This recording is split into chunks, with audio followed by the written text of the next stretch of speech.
হ্যাঁ, সকলকে অভিনন্দন। আজকেই 2024-এর লোকসভা নির্বাচনের নির্ঘণ্ট election commission of India ECI প্রকাশ করেছেন। নির্বাচন শুরু হবে 19শে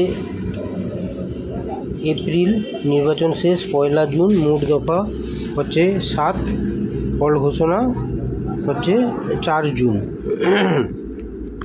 এবার কোন দফায় কোন লোকসভা কেন্দ্রে ভোট সেটা দেখে নিন। আচ্ছা, প্রথম দফায় হচ্ছে 19শে এপ্রিল শুক্রবার কোচবিহার, আলিপুরদুয়ার, জলপাইগুড়ি। দ্বিতীয় দফা হচ্ছে 16ই এপ্রিল শুক্রবার দার্জিলিং, রায়গঞ্জ, বালুরঘাট।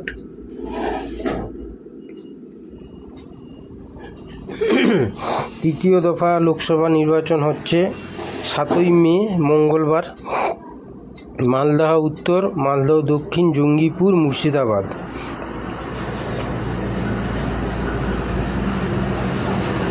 এবার চতুর্থ দফা 13ই মে সোমবার বহরমপুর, বর্ধমান, দুর্গাপুর, কৃষ্ণনগর, আসানসোল, রানাঘাট, বোলপুর, বর্ধমান পূর্ব, বীরভূম।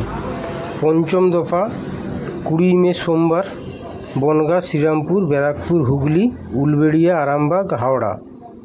আচ্ছা, ষষ্ঠ দফা 25শে মে শুক্রবার তমলুক, মেদিনীপুর, ঝাড়গ্রাম, পুরুলিয়া, ঘাটাল, বাঁকুড়া, কাঁথি, বিষ্ণুপুর।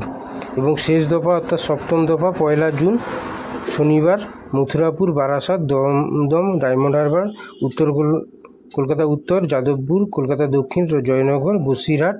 ভোট ঘোষণা হচ্ছে 7ই জুন। সবাইকে নমস্কার, ধন্যবাদ।